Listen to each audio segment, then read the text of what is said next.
Hai, halo anak bioskop. Kita nih dari cast film Pemikat Jiwa. Hari ini kita mau perkenalan dulu kali ya. Boleh. Dari kamu siapa?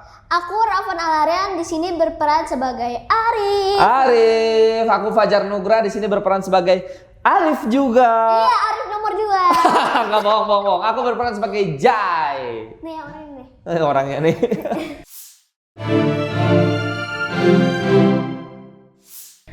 Oke, boleh dong ceritain bagaimana film Pemikat Jiwa ini bercerita tentang apa sih? Siapa dulu, mulai? Mau kamu apa aku? Sweet. Sweet. Dah. Set. Aku dulu, oke. Tanpa spoiler ya, film Pemikat Jiwa ini dia menceritakan tentang seseorang. Spoiler itu. Udah, aku aja deh nggak apa-apa.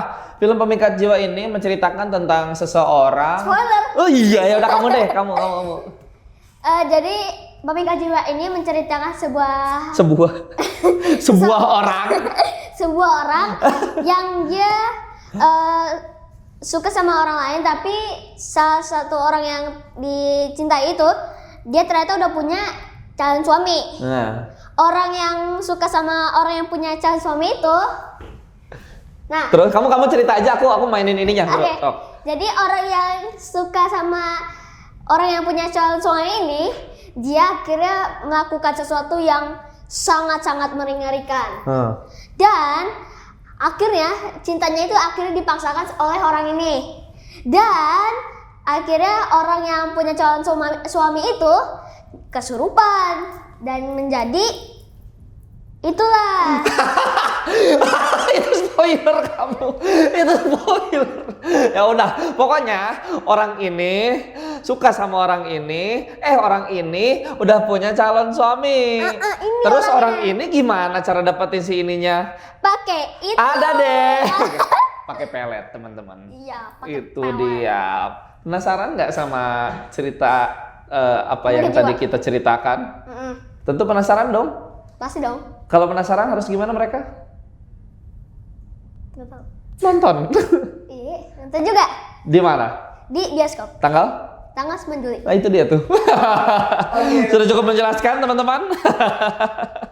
Oke, pertanyaan kedua, boleh dong ceritain kalian berperan sebagai apa dan siapa dalam film Pemikat Jiwa ini? Sekarang aku ya.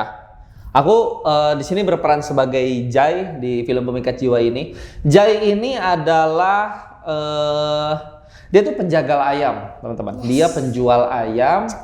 Dia merasa dia tidak punya siapa-siapa di dunia ini. Dia hanya punya, dan mungkin dia percaya bahwa Wulan yang diperankan oleh Givina itu adalah seseorang yang kayaknya ngerti banget diri Jai seperti apa. Makanya Jai itu kayak, aduh, gue pengen banget nih milikin Wulan, obsesi banget gitu, sampai akhirnya dia pakai guna-guna, dia pakai pelet yang mungkin apakah itu ada konsekuensinya atau tidak, kita akan tahu jawabannya ketika nonton film Pemikat Jiwa tentunya. Dan film ini adalah film yang jujur cukup menantang buat saya, sangat menantang bahkan karena karakter Jai ini benar-benar karakter yang serius banget, di luar dari zona Comfort nyaman, zone. di luar jadi comfort zone, betul. Tidak ada komedi sama sekali di film ini. Jadi kayak, aduh, bisa nggak ya memunculkan apa yang sudah ada di skrip menjadi visual audio tuh kayak tantangan besar lah buat saya. Cuman memang mudah-mudahan ya Ravan ya, mudah-mudahan bisa terwujud di film Pemikat Jiwa ini. Semoga Ini benar-benar penonton gua. suka. Amin. Kalau Ravan berperan sebagai Arif. gimana tuh Arif orangnya? Arif ini adalah adik sepupu dari Baulan yang diperankan oleh Kak Givina. Betul. Dan Arif ini dia dititipin sama bapaknya ke budenya sama Baulannya. Betul. Ya akhirnya makanya si Arif ini dia tinggal sama Baulan. Nah si Arif ini dia karakternya cerewet, suka gosip dan nggak bisa nutupin rahasia gitu, kayak misalkan nggak bisa ngejaga gitu. Kayak kalau dikasih tahu rahasia pasti langsung dikasih tahu ke semua orang, yang disebarin lah gitu. Namanya juga bocil ya. Iya, emang cerewet. Itu karakter Ravan atau bukan cerewet itu? Kalau Ravan ya cerewet tapi cerewet baik. Emang ada cerewet nggak baik kah? Cerewet nggak baik tuh kayak gosip. Oh iya betul. Ngasih tahu rahasia. Betul. Kalau ini kan cerewetnya cerewet ngomong. Yang baik-baik. Iya. Betul, keren. Sekalian promo film Pemikat Jiwa. Oke, pertanyaan ketiga. Pemikat jiwa berawal dari seseorang yang ingin dicintai. Menurut kalian, kenapa sih manusia sering sulit menerima bahwa tidak semua orang akan memilih kita? Kenapa manusia itu sering sulit menerima fakta bahwa dia tidak bisa diterima dari orang itu? Oh, mungkin pada dasarnya dia punya ekspektasi tinggi terhadap lingkungannya. Bagaimana caranya aku bisa bertahan hidup untuk bisa mendapatkan seseorang ini? Ternyata ekspektasi itu ternyata runtuh. Oh ya sudah, jalan lain lah, jalan pintas lah yang akhirnya tumbuh dan muncul. Padahal itu salah, jujur aja nerima skrip ini ya. Ketika lihat, wah sinting nih orang. Nggak apa-apa lah ya Rafan, kamu sudah bisa memfilter bahasa ini ya, kamu sudah sangat pintar. Om Fajar bilang, ini yang Jai ini bener-bener sinting gila, sumpah. Begitu mendapat skrip tuh kayak, ya Allah bisa nggak ya meranin ini? Mereka milih tuh kayaknya, mereka milih saya sebagai orang yang memerankan Jai itu pasti akan ada alasannya. Cuman gimana caranya aku berusaha untuk tidak mengecewakan orang-orang yang sudah memilih aku di karakter Jai ini. Bismillah, mudah-mudahan deh gitu. Rafan gimana menurut Rafan? Gimana ya? Mungkin karena mereka tuh suka sama orang tapi dia pokoknya suka banget sama orang ini. Ternyata dia udah yang orang yang disukain ini ternyata udah punya calon suami atau calon istri gitu. Makanya orang yang ngesukain itu dia akhirnya dia kayak gimana nih caranya aku bisa dapetin orang ini, karena dia suka banget, terobsesif banget. Obsesi banget. Iya, dan dia akhirnya pilih cara untuk mendapatkan orang yang dia sukain dengan cara pelet. Wah. Jangan ditiru ya. Jangan ditiru di teman-teman. rumah, jangan ditiru di rumah. Jangan ditiru di rumah. Itu dia. Do not try this at home. Wah, do not try this at home. Ya, Dilarang. Haram, dilarang, haram. haram. Oke, pertanyaan keempat. Menurut kalian berdua, apa sih perjuangan kita berubah menjadi obsesi? Ketika cinta itu tidak terbalaskan, itu akan menjadi obsesi. Karena awalnya tulus, gue pengen cintai saya dengan tulus, tapi ternyata orang itu tidak membalas ketulusan ini, kita rubah ketulusan ini menjadi obsesi. Itulah. Kalau menurut Jai, gitu. Kalau menurut Arif bagaimana? Arif cinta terhadap Mama. Dan iya juga. Rafan cinta terhadap Mama? Iya dong. Betul dong. Rafan cinta terhadap Papa? Iya dong. Rafan cinta terhadap ayam? Agak takut sih kalau kalau Rafan ya, tapi kalau Arif Kalau Arif? dia suka sama Rambo itu sih. Kalau Rambonya nggak nurut, Arif bakal bikin dia nurut dengan cara yang lain-lain, bukan dengan memelihara dengan lembut, tapi memelihara dengan nurut kamu keras gitu. Bakal kayak gitu nggak Arif? Enggak dong. Enggak ya? Arif kan hatinya lembut. Oh iya bener Arif. Jadi Cuman ini aja Arif tuh cerewet nggak baik ya. Iya. Ya paling dia kalau Rambo, kamu nurut ya, nanti aku kasih ke Mas Jan. Iya. Tapi nadanya lembut ya, Iya. tapi mengancam. Iya. Oke, untuk Mas Fajar Nugra, Jai rela melakukan apa saja demi mendapatkan bulan. Menurut Mas Fajar, apa sih sebenarnya yang dicari oleh Jai? Cinta, validasi, atau kemenangan? Semuanya. Cinta dia awalnya nyari, ternyata dia nggak menemukan itu, dia tidak menemukan pembalasan cintanya. Dia pengen cinta itu tetap ada tapi dia pakai cara lain. Validasi, dia pengen membuktikan ke orang-orang yang pernah meledek atau menyakiti Jai. Dan apa yang terakhir? Cinta, Kemenangan. validasi, atau kemenangan? Kemenangan. Jai benar-benar mencari kemenangan, terutama dari si Damar itu. Gitu sih. Semua Jai cari, benar-benar semua cari. Caranya baik atau enggak, kita lihat aja nanti di Pemikat Jiwa. Kalau untuk Rafan, apa sih pelajaran terbesar yang bisa diambil dari film ini untuk para penonton nantinya? Mungkin aku cuma mau bilang kalau kita tuh di dunia ini gak ada hal yang bisa dipaksakan, karena ya kita harus tulus dengan apa yang kita dapatkan. Kalau kita ekspektasinya mau dapetin ini malah dapetnya lebih kurang, ya tetap bersyukur, yang penting kan dapet gitu. Dan karena kita nggak boleh deh pilih jalan pintas, karena jalan pintas itu selalu haram. Kayak kita tuh pengen misalkan banyak duit, kita pakai babi ngepet. ya babi ngepet atau pakai tuyul gitu kan. Itu nggak boleh, karena itu terlarang dalam dunia ini. Oh, itu. Gitu. Ada konsekuensinya juga pasti. Iya, karena setiap kelakuan harus ada akibatnya. Kalian jangan seperti Jai ini ya. Nggak boleh. Nggak boleh. Nggak boleh. Itu deh paling.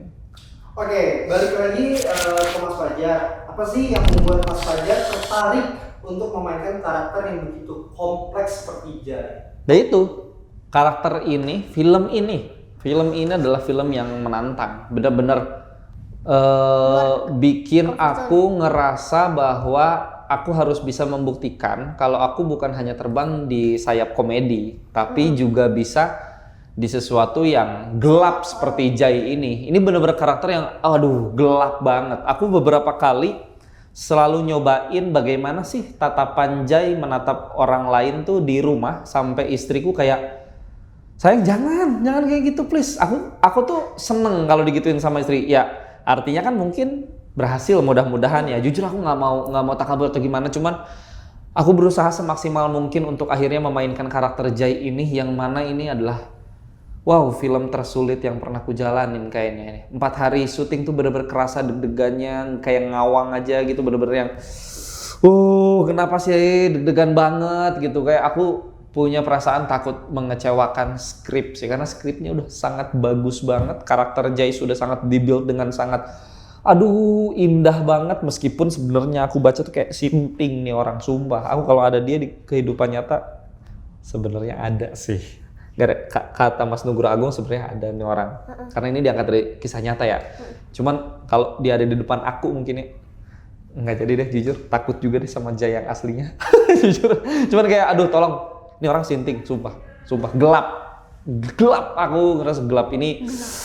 Karakter yang jauh dari comfort zone aku. Bener-bener ya bismillah deh, mudah-mudahan bisa membayar ekspektasi skrip. Amin, mudah-mudahan. Amin. Oke, untuk Rahman dan Mas Fajar, kalau bisa ngomong langsung dengan Jai secara tatap muka, nasihat apa yang ingin kalian berikan? Kamu dulu? Sweet. Oke, aku tadi gunting. Aku. Nasihat ke Jai nih kalau ada di depan mata nih. Nasihat bukannya balas dendam. Bukannya balas dendam. Nasihat, betul. Jai, kamu bukan orang yang betul-betul kalah di dunia ini. Kamu masih punya potensi lain untuk bisa mendapatkan apa yang kamu mau. Meskipun bukan jalannya di depan mata, tapi kamu bisa berusaha lebih keras lagi untuk mencari itu. Tolong jangan cari jalan pintas, karena konsekuensi akan ada di depan mata untuk Jai. Itu sih sebenarnya. Yeah. Kalau dari aku ya,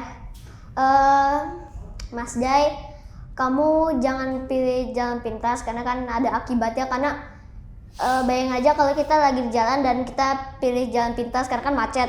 Nah itu pasti bisa aja kita pas lewat jalan pintasnya kita ditilang polisi, atau makanya kayak setiap pelakuan itu pasti ada akibatnya. Betul. Gitu. Kita nggak boleh pilih jalan pintas. Dan Mas Jai, kamu jangan nyoba pelet, karena pelet itu haram. Dan kalau kamu tidak mendapatkan hal yang kamu mau, ya bersyukur saja karena dapat hal yang lain yang mungkin lebih kurang dari ekspektasi, tapi yang penting ada. Betul, itulah itu. Jai. Cuman kita baik-baik ya Jai, ngomongnya Jai. Ya kita benar-benar baik-baik ya Jai ya. Oke, pertanyaan untuk berdua lagi. Menurut kalian, apakah semua orang pernah menjadi jai dalam kadar tertentu? Menurutku iya. Ya pernah. Menurutku iya. Bahkan hal yang paling ringan sekalipun menurutku iya. Mereka udah nyerah, terus mereka ngelakuin jalan pintas, pasti sih akan ada aja. Kadang orang kalau udah kepepet pasti ada aja idenya gitu. Cuman yang orang nggak tahu adalah konsekuensi itu ada. Ya nggak? Itu dia sih. Dari kapan? Mau nambahin? Mungkin Ketika orang menjadi jai dalam kadar tertentu? pasti Kayak tadi ada bener, sih, ada. jalan lagi macet ya kan. Pasti ada yang jalan pintas kan, Oh, lewat jalan oh. pintas, tapi tetap aja masih ada Jalan pintasnya tuh konsekuensi. nggak bisa kelewatin mobil tapi tetap dipaksain tuh kan nggak boleh. Kayak di jalan gang gitu. Ah. Nah, takutnya bisa aja ban nyeblos. Nah, itu dia tuh. Akhirnya juga akibatnya kayak harus dibayar dengan duit karena kan nyeplos Setuju. di truknya bawah itu. Itu dia. Nah, makanya pasti semuanya ada akibatnya gitu. Betul. Jangan lewat jalan pintas. Menurut kalian, kapan seseorang harus berhenti mengejar dan mulai merelakan? Saat berhenti mengejar dan mulai merelakan. Mau kamu dulu? Boleh. Boleh. Mungkin saat ekspektasi mereka tidak tercapai gitu. Ya mereka rela saja mungkin bisa pilih yang lain karena nggak cuma ada satu jalan, pasti kan ada jalan-jalan yang lain gitu. Mungkin ada jalan yang lebih mudah tapi tidak lewat jalan pintas. Jadi kalau kalian lagi misalkan di tempat macet gitu, ya kalian rela saja, kalian tunggu sampai nanti ada jalan lagi yang kalian ingin gitu. Jadi kayak misalkan kalian mau ke tempat tapi semuanya macet. Kalian ke tempat lain saja. Jadi misalkan kita mau ke mall tapi nggak bisa, kita cari jalan lain dan akhirnya kita ke Indomaret gitu sih paling.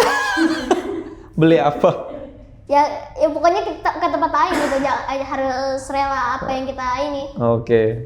Aku mungkin masih ada jai-jainya nih nempel kali ya. Kalau aku justru malah jangan berhenti mengejar. Pasti akan ada cara lain. Jangan direlain apa yang mereka mau. Tapi ingat, benar kata kamu, jangan jalan pintas yang tanda kutip. Pakai cara yang benar-benar aja. Karena pasti banyak jalan menuju apa yang akan dituju. Cuman jangan direlain karena akan banyak jalan yang benar ya, bukan jalan yang pintas. Harus lewat jalan yang halal, jangan jalan yang haram. Ya tuh. Tuh. Oke, pertanyaan terakhir. Kalau penonton hanya membawa pulang satu pesan dari film Pemikat Jiwa, pesan apa sih yang ingin kalian tinggalkan untuk penonton anak bioskop dari Cinepolis? Yang kamu tadi bagus banget. Tadi oke. Kalau cinta itu tidak bisa dipaksakan. Dia aslinya 27 tahun. Dia 27 tahun aslinya ini. Cinta itu tidak bisa dipaksakan karena ya cinta itu tentang ketulusan dan kalau cinta tidak bisa didapatkan secara langsung, kita cuma bisa berdoa gitu. Gitu sih pengen. Aku setuju sama Rafan. Pesan yang akan dibawa oleh penonton ketika nanti nonton Pemikat Jiwa bukan cuman hiburan mungkin yang kalian nikmati, tapi kalian akan sadar bahwa kalian bisa kok sebenarnya mendapatkan sesuatu, kalian bisa mengejar sesuatu, tapi balik lagi jangan pernah menghalalkan segala cara karena sesuatu yang berlebihan itu tidak baik tentunya. Kita harus membedakan mana yang halal, mana yang haram. Betul, itu dia. Anak bioskop, jangan lupa saksikan film apa, Harapan? Pemikat Jiwa. Tanggal berapa sih rilisnya? 9 Juli 2026. Dan nontonnya harus di mana, Rafan? Bioskop kesayangan kalian. Bioskop Cinepolis Cinema. Let's go. Datang ke Cinepolis untuk menyaksikan Pemikat Jiwa tanggal 9 Juli 2020. Kalian boleh nonton 1 kali, 2 kali, 3 kali, sampai 5 kali, 50 kali, sampai 100 kali. Pokoknya kalian batas nontonnya tidak ada, jadi kalian boleh nonton